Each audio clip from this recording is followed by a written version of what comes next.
हम तीनों दोस्त उमेश की कार में एक दिन उस फार्म हाउस के लिए निकल गए। वो फार्म हाउस हमारे घरों से 20 किलोमीटर दूर एक सुनसान जंगल के करीब था। जब उस फार्म हाउस में पहुंचे तो देखा कि ये तो बहुत पुराना है। उमेश ने बताया कि ये फार्म हाउस मेरे दादाजी ने बनवाया था और पिछले 5 सालों से बंद पड़ा है। उस फार्म हाउस की रखवाली एक गार्ड करता था। अब हम अंदर पहुंचे तो देखा कि बंगला तो काफी आलीशान था लेकिन काफी जर्जर हो चुका था। उस बंगले को देखकर अनुमान लगाया जा सकता था कि आज से 40 साल पहले ये बंगला कितना सुंदर लगता होगा। हम उस बंगले के एक एक हिस्से में घूम रहे थे, तभी हमने देखा कि एक कमरे के बाहर बहुत भारी ताला लगा हुआ था। हमने उमेश से पूछा कि यहाँ ताला क्यों लगा, तो उमेश ने कहा कि उसके पिताजी ने उसको बताया कि उसके दादाजी ने 5 साल पहले इसी कमरे में फांसी लगा के जान दे दी थी। हालांकि उनकी फांसी का कारण कोई पता नहीं लगा पाया, लेकिन तब से ये दरवाजा बंद पड़ा है। अब हम सभी एक बड़े हॉल में जाकर बैठ गए और गपशप करने लगे। तभी आशीष ने कहा कि मैं वॉशरूम जाकर आता हूँ।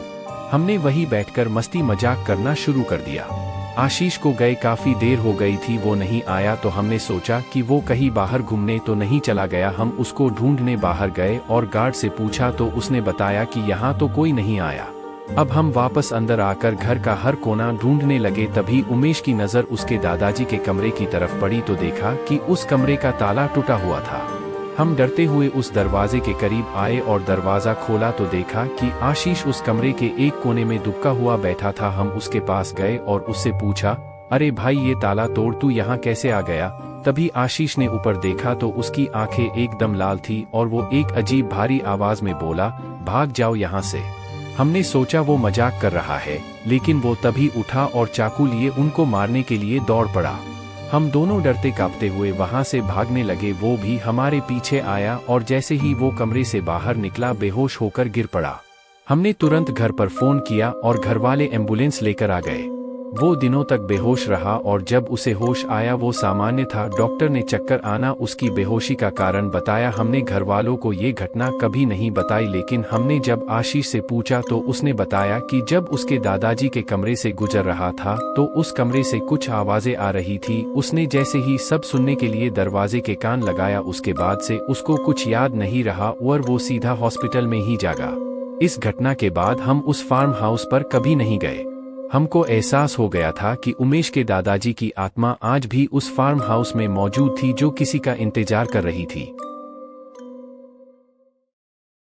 मैंने और मेरे दोस्त मुन्ना में एक रात रेगिस्तान में बेयर ग्रिल्स स्टाइल में कैंपिंग करने का फैसला किया। अपने रोमांचक सफर पर निकालने से पहले हमने खाने पीने की सारी चीजें, मैप, टेंट, चप्पू, नाइफ, लाइटर और वाटर साथ ले लिया। एक वीरान रेतीली जगह चुनकर वहां हमने अपना टेंट लगा दिया। अंधेरा हो चला था और ठंड भी बढ़ने लगी थी तो हमने वहां आग भी जला ली। खाना खाकर जैसे ही सोने लगे तो रेत में पास ही किसी के मौजूद होने की आहट आई। मैंने फौरन मुन्ना को बोला कि कुछ गड़बड़ है। मुन्ना ने टॉर्च निकाली और आसपास देखा तो हमें पता चला कि कोई हमारे टेंट के पास बैठा है। उसकी पीठ हमारी ओर थी और वह शायद सिगार पी रहा था, चूंकि धुआं निकल रहा था। सिर के बाल उसके बहुत छोटे थे और उसके सिर के पीछे एक लंबी सी चोटी थी। हमें हैरत हुई कि ऐसी वीरान जगह पर यह आदमी क्या कर रहा होगा।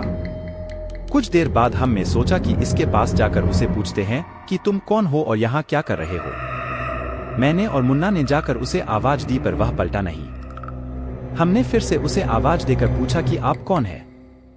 इस बार उसने हमारी ओर देखे बिना ही अपनी मुट्ठी में रेत भरी और पीछे हमारी ओर फेंकी। हमें लगा कि शायद यह कोई पागल सफिरा इंसान है। हमने दोनों ने वापस टेंट में जाने में ही अपनी भलाई समझी। कुछ देर हुई तो वह रहस्यमय इंसान बैठे बैठे ही हमारी ओर सरकने लगा। अब भी उसकी पीठ ही हमें दिख रही थी। छोटे बच्चों की तरह घीसट घीसट कर वह हमारे टेंट के 10 फीट की दूरी पर आ गया। अब हमें डर भी लग रहा था और गुस्सा भी आ रहा था। मुन्ना ने उसे फौरन ललकारा कि यहाँ से सीधी तरह से जाता है कि मार खाकर ही जाएगा।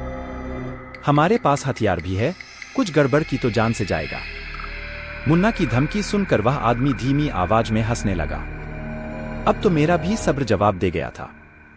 मैंने मुन्ना से कहा कि तू इसको दाएं से घेर और मैं बाएं से घेरता हूं। साले को घसीट घसीट कर मारेंगे, रेत उड़ाता है ना, आज इसकी हेकड़ी निकाल देते हैं। जैसे ही हम उसकी दोनों ओर से उसके मुंह की तरफ गए हमारे होश उड़ गए। हमने देखा कि उसकी आंखें ही नहीं थी, वहां काले गड्ढे थे और उसके हाथ में कोई सिगार नहीं थी। उसकी आंखों की जगह मौजूद गड्ढों से धुआं निकाल रहा था। मैं और मुन्ना तो पगला गए। हम वहां से भाग कर जाते भी तो कहाँ जाते, घनघोर अंधेरा था।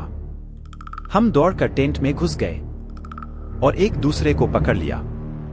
अचानक वह चोटी वाला प्रेत खड़ा हो गया और हमारी ओर मुड़ा। हमें तो लगा कि आज जान से जाएंगे। मेरे तो रोंगटे खड़े हो गए थे और मुन्ना तो उसकी ओर देख भी नहीं रहा था।